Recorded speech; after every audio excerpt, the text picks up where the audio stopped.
It's a great day. My name is Che Brown, the Happy Entrepreneur, and welcome to the Happy Entrepreneur Show, the #1 business development and revenue focused late night show in the country where we are on a mission. And our mission really is to empower. Our mission is to inspire, and our mission is to provide you, that's right, you, the hard-working entrepreneur, with all of the resources that are necessary to execute that big vision you have for the people you were called to serve. And on this episode, we have the one and only Kristi. She's in the building, and she'll be talking about, well, unlocking success. I mean, you can have this dynamics and money mindset mastery. We'll talk about that in a minute. What's going on, Kristi? How you doing?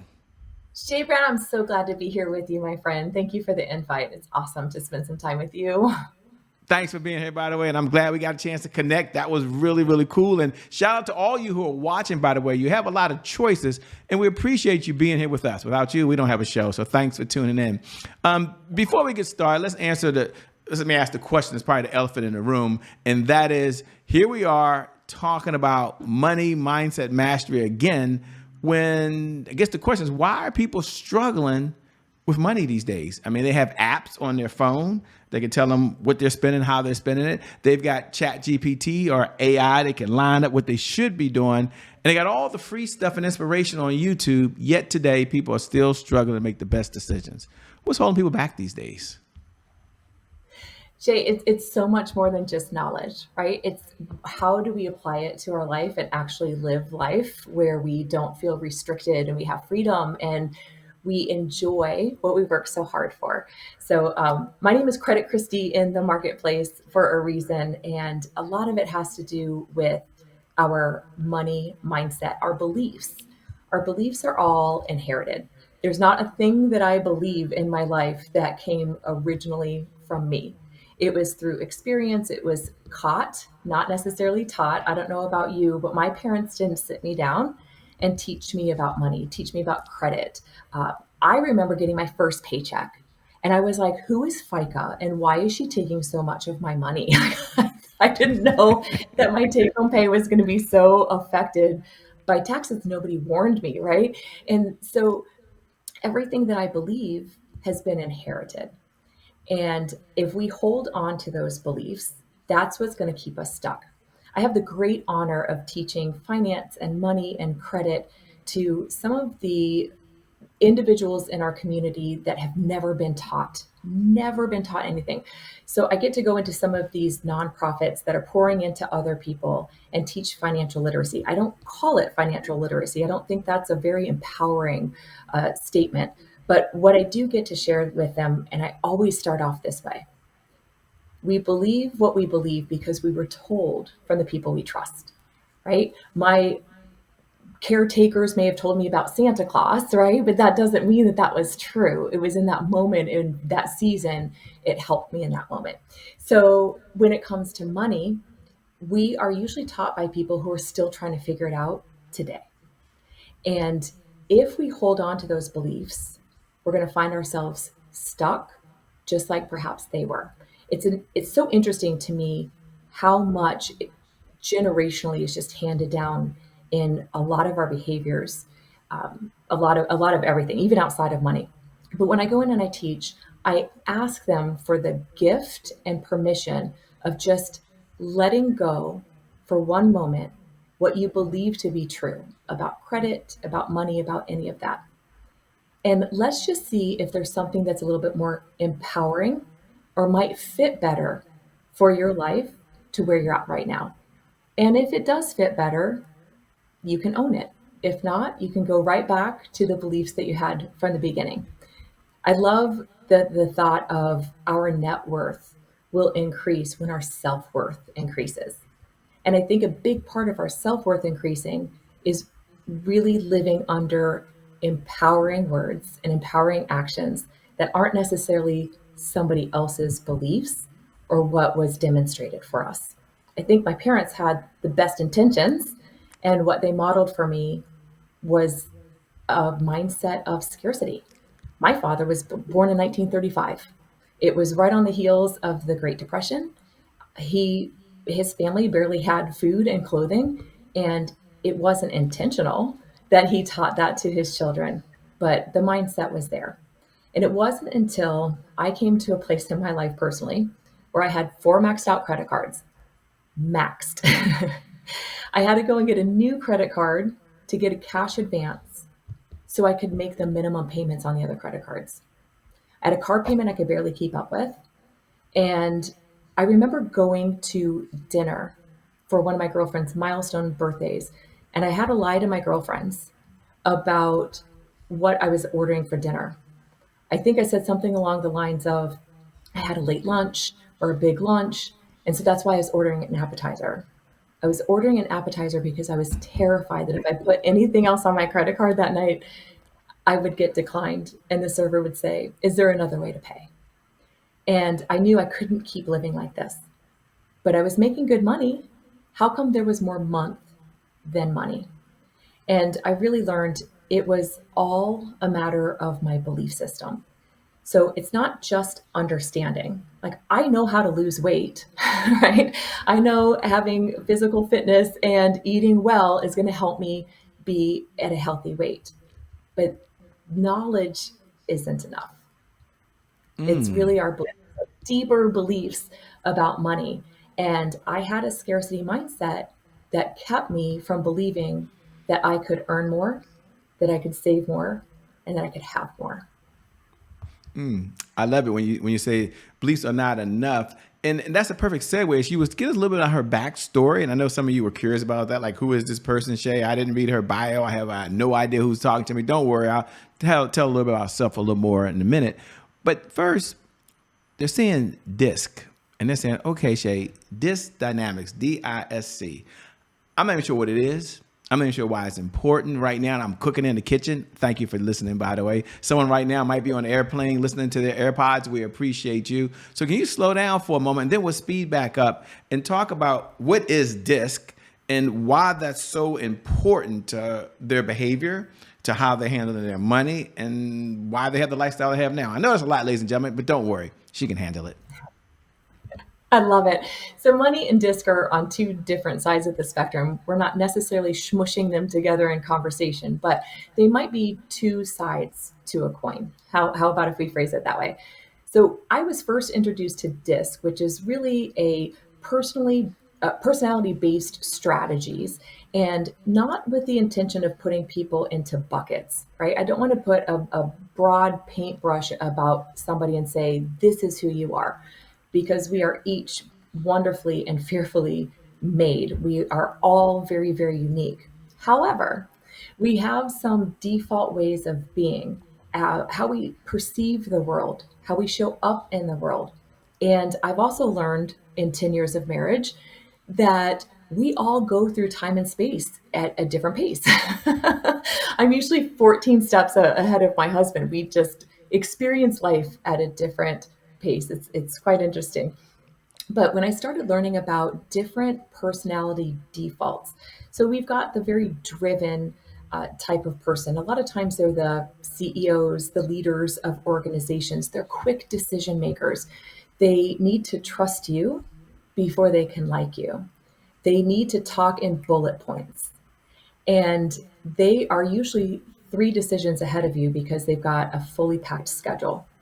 They're going to communicate and connect at a very different way and pace than somebody who is really relationally bound. They don't need to be your best friend, but they need to know that if they're going to conduct business with you, for instance, that they're more than just a file number or a paycheck to you, that they matter. They want to know that you care about them personally. They're the ones that need to talk about the family or what's been going on, or just connect on a heart-to-heart moment before they can start addressing business. That is literally the opposite of the first example I just gave. And I started learning that I had barriers set up because I didn't know this information. So I wasn't converting leads the way I wanted to. I wasn't walking in the depth that I wanted to in my personal relationships in my life. And I also learned that I was not always being heard the way that I thought I was communicating to other people. What I said and what they heard were 2 very different things. And so when I started to dive deeper into this information, I started learning You've heard the golden rule: treat others how you want to be treated. The platinum rule is treat others how they want to be treated. So I need to move at a pace. I need to speak in a way that they can hear me, that they connect with, not necessarily my default. So that way, it's the greatest way to serve another person is being on the level that they need to connect and communicate. So that's DISC for you. There's four main types of personalities. We're all a blend of them. Most of us have one strong suit when it comes to the personality trait. And there are really easy ways to identify what somebody might be as far as their default way of being. And then I know I can talk to them a little bit faster, or I need to speak a little bit slower. I need to talk in bullet points and get to the heart of the matter right away, or we need to connect and talk about family or things that are important to you before we can talk about business. So when we start talking and learning about that, we've got to have fun, or I need to talk all in data and numbers and percentages and be very precise and accurate. So when we start to learn that whole formula that goes into being able to speak somebody's language, the way they need to receive the information, it changed my life. Ah, that's probably one of the best explanations I've heard. This can be very complex. If you make it complex, and you were able to make it really simple for the person that's listening right now, and says, there's a pattern. Because of this pattern, you're a certain way. But here's the good news: you can always change. Here's the good news: the predominant way. For someone who's listening right now and saying, "Shit, I love what I'm hearing." I mean, the time has come for me to step up. And this is a loaded question, but if there was like maybe 3 steps, maybe we'll talk to 2 people first. Let's first talk to the person may have 2 or 3 ideas that's struggling. They want to get their first 6 months in the bank, right? They're like, man, if I just get 6 months in the bank and have security, life is good. They can do what they want in the world. 6 months, I'm good. Again, y'all are all in different places, different spaces, okay? But if you're out there and you want to get to independence, and you want to know, okay, independence from Shay Brown's view of the world is my money makes me money, right? You're going to invest in real estate. You got stock. You got other stuff going on. I'm going to have her maybe give 1 or 2 ideas for you on there. But let's first talk to the person that just wants to get 6 to 12 months in the bank. What's maybe step 1, step 2, step 3 you would recommend? And again, ladies, you're not in a counseling session, okay? But she may have some great advice that we could all learn from. I love this. So I'm going to break it out into 2 different parts, because the first part is if we can really connect with others the way that they need for us to connect with them, we're going to convert more leads. We're going to attract more people that we jive with, right? Like, I don't want to do business necessarily with somebody who's my opposite, because my opposite will drain me of energy. It's just a natural default way of being is this way for me. And if I have to constantly be in a different role or a different speed or with different expectations all the time, I'm going to feel burnt out. So I want to work with people who are much like me. And when I say much like me, personality traits, my same pace, they understand the way that I'm providing information from my default, but also I know how to connect with them because I'm able to identify what maybe their default personality is. So I'm able to generate more business because I understand what their needs are of me from the space I'm serving them.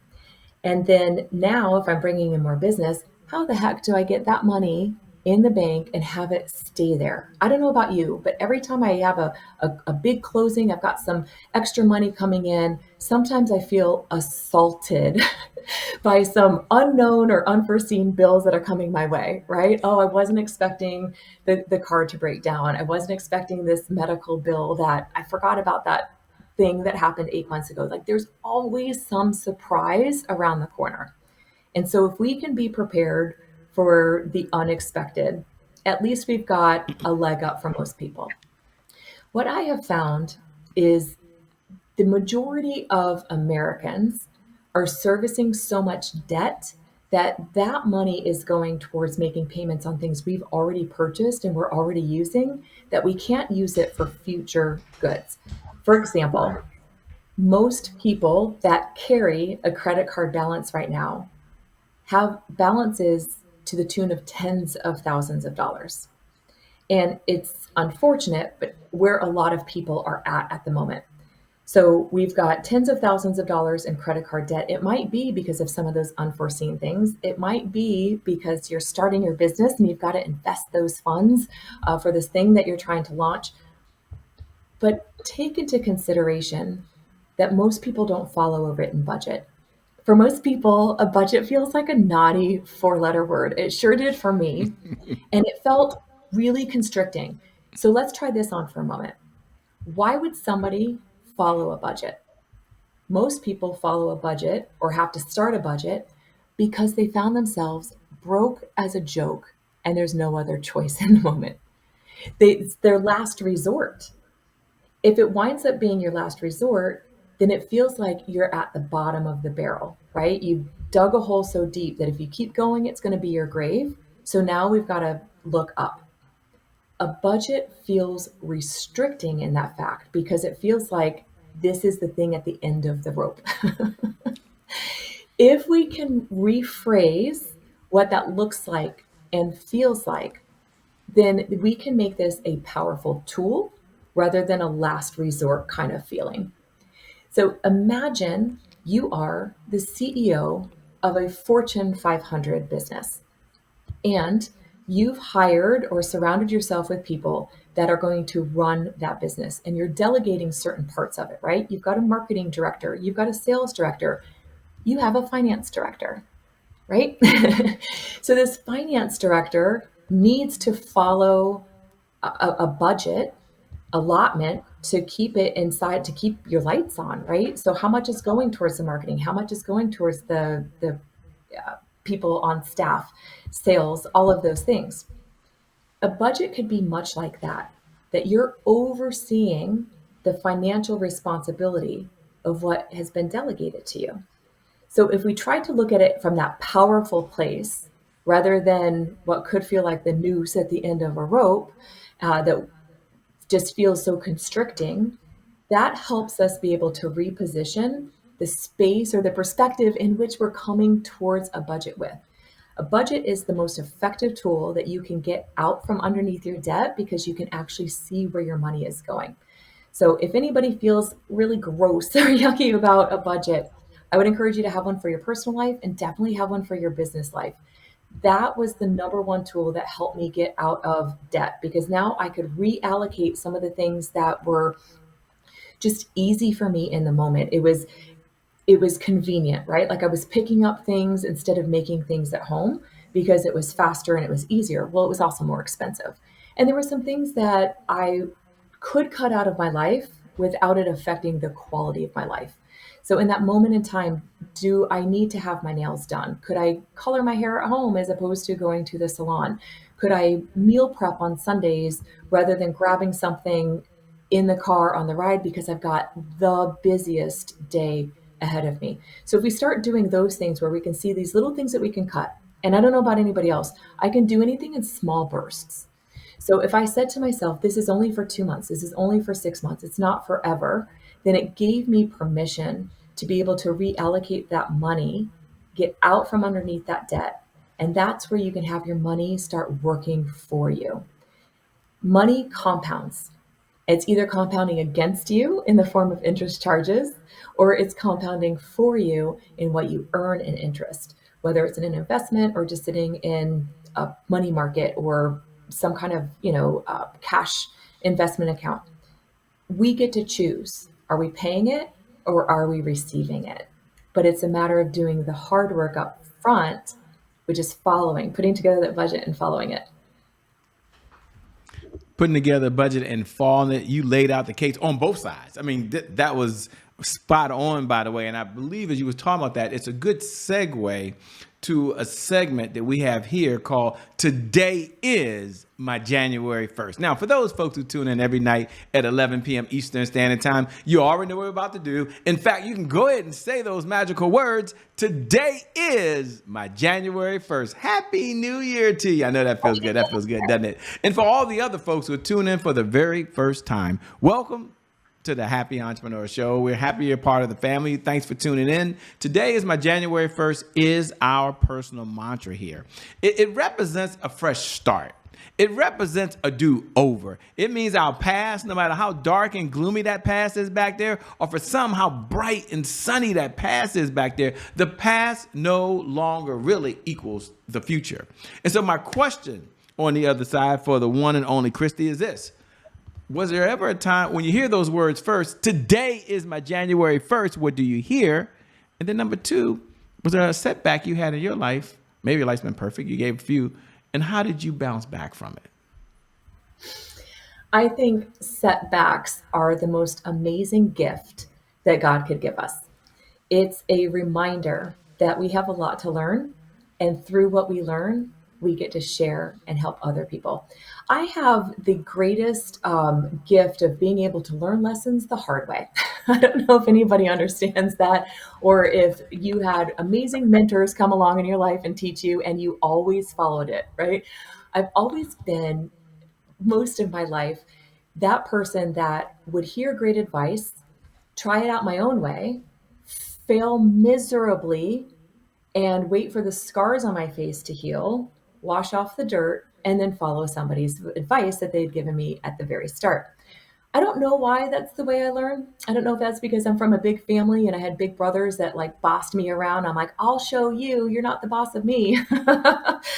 But when I think of today being my January 1st, first off, I love some Prosecco, and I can hear the bubbly and the pops of the Prosecco bottle. And that's one of my favorite sounds. If that could be my ringtone, I should probably change it to that, right?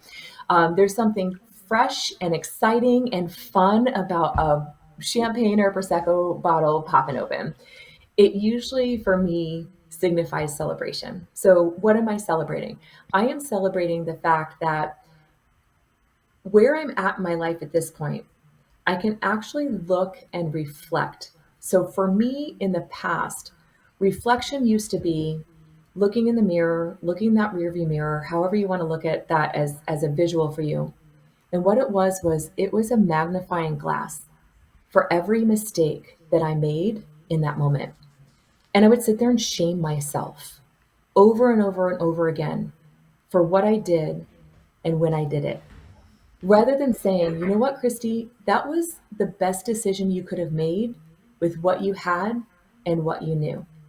What can you take for this to be able to move forward? And that's the conversation shift that I've been able to enjoy now that I'm well into my 40s.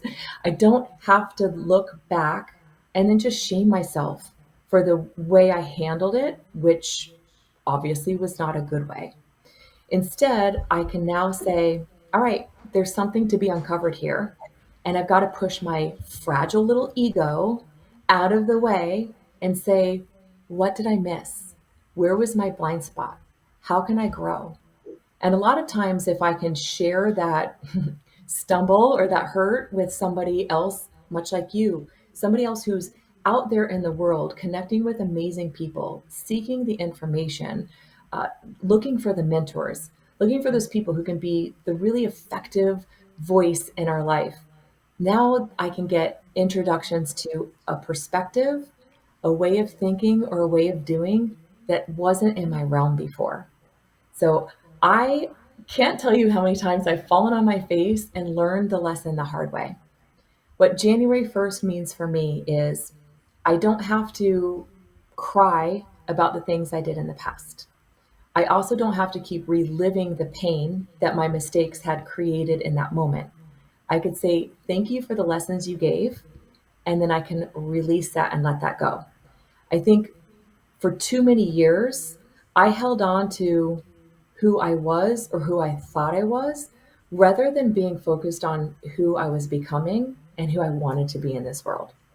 So I can either keep looking in the rearview mirror, or I can go full speed ahead looking through the dashboard, but instead of riding this journey alone, having other people in my vehicle that can help guide me like a GPS. Well said, by the way. And as you were saying that, one of my questions I love to ask when we have a few minutes, and we have a few minutes now, as you were saying that, is what's one of the best pieces of advice you've ever been given. And I always frame it for the audience so they're aware. Then I ask you to come off the mountain with the 10 commandments, by the way. When I ask you to do that, we realize that you've had more mentors than you can remember these days. You know, you've got more books than you've read behind you, I'm sure, by the way. And in terms of 10,000 hours, it's almost like a joke these days. I can do that on my thumb on the weekend scrolling, by the way. And so, but if you had to step back and say, you know, Shay, here's one of the best pieces of advice that someone gave me that I'm going to pass to the audience, what would it be and why? Shay, I think the best advice I was ever given was to be a student of life. And being a student of life means I need to come to the table knowing that whatever I think I know, I don't know. Every time I've approached a conversation where I believe that I know something about that topic, it stands in the way of me hearing it, learning it, or experiencing it from that person's perspective. And there's a lot of people that are so much wiser and smarter than me. They're more experienced than me, or they get to see things through a different lens.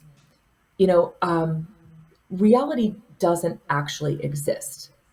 My perception of reality is the only thing I know. And that's going to be very different than your reality or anybody else's. So I'm looking at life through my lens. And if I come to the table thinking that I know anything about this topic or the subject matter, I'm already at a loss. And I don't want to start off in the red. I want to be able to, like a joyful child, learn something for the first time. And if I approach it that way, there's always something new that I can put into my toolbox that shifts my perception or my thinking, or just bring some brightness that I didn't know about that topic or that thing. So I used to try to show up like I was the smartest person in the room. God, what an idiot. At least you could try to do it. I could even, I didn't even try. You know, that's how I felt worthy. Like I thought I had something to give or something Sure. to bring. And I've learned that people connect better with somebody who's like, tell me what you know. Tell me how you see it. Tell me why you see it that way. Like people connect so much more with that perspective than, oh, let me tell you about all this that I know. And so when I can be a student of anything, I wind up being the richest person in the room. I don't need to be the smartest person in the room. But now I've got more that I can absorb, um, personalize, and then pass on to whoever else I'm trying to serve. Mm, well said, by the way. And what do you enjoy most about what you're doing these days? You seem to have a little smile. You seem to get excited when you talk about helping others live a life they truly deserve and is possible for them. What do you enjoy most about what you're doing? I am such a doer. I can't even rest. Like when I'm at rest, my mind is still at play, which is thinking deep thoughts and figuring out the next thing. So I'm a mortgage loan officer by day, and I get to serve people making the largest financial decision of their life, which you would think would be a very logical and thought out process. Oh no. It is such an emotional decision, buying a house, even when it's hundreds and hundreds of thousands of dollars. So I get to help people reframe some of their thinking and help them make a fiscally wise decision, not only for the moment at hand, but also their longer term goals.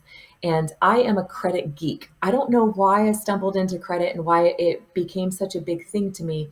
I did hear along the lines at the very beginning of my career that the number one reason for mortgage declines is typically credit related. And I also saw that there's this huge gap out there where credit is not taught. And if you think about it, if you wind up with a suffering credit score because nobody taught you the rules of the game, and since you don't know the rules, you don't know how to win, it could cost you tens of thousands of dollars more throughout your lifetime between business credit, personal credit. Think about financing cars and homes and even your insurance. They pull your credit and they have a risk factor involved. So you could be paying more for your homeowners or your car insurance because of your credit score. It's that important. So I love just sharing and teaching about credit. I've got a credit podcast where I teach in very short episodes, usually about 10 to 12 minutes. And I've written my next book. And so that's with the editor right now. I'm stoked about that because I am bringing forward what I've really been leaning into for the last couple of years, which is about connection, communication, and really being with others in a way that is heartfelt. It's meaningful. It makes a difference in my life and in others. So it sounds like we might be having an exclusive here, sneak behind the. She's pulling back the big black curtain a little bit, ladies and gentlemen. So I'm gonna ask her. I don't know if she can or not, but she has a book coming up. I'm not sure if she can tell you the name of it or not and what it's about, and then we'll get into how y'all can connect with her as we come down the home stretch. But take a moment. Can I peel the onion? I feel like I have an exclusive here, ladies and gentlemen. So you all might want to lean in and find out what is the name of this book, and then how does it benefit us, the reader. Talk about that for a moment. Shay Brown, you do. I haven't even mentioned this on social media yet, so I'm excited that we're having this I'm part of the excited too. I conversation. mean, I'm really excited. This is awesome. So there was a young lady. There is a young lady in my life. She's now 30. We just celebrated her 30th birthday in March. I met her when she had just turned 18 and graduated from high school, and she was in the foster care system for the majority of her life. And I have such a heart for fosters. My parents took in hundreds of foster kids while I was growing up. I was a guardian ad litem for a lot of years, and it's just it's just tugged at my heart for most of my life. And she has a very, very special place in my life. I call her my daughter. I was not the one that was blessed to be able to bring her into this world, but God has blessed me with being able to be a good example and model what I can for her. And we were having a little bit of a challenging conversation because we weren't connecting the way that I wanted to and that she wanted to. And there was just something in our space. So we had several conversations, but honestly, I don't feel like what I was saying was landing. And so when I can't get it through in words spoken, my default is to write. And so I wrote this book to her.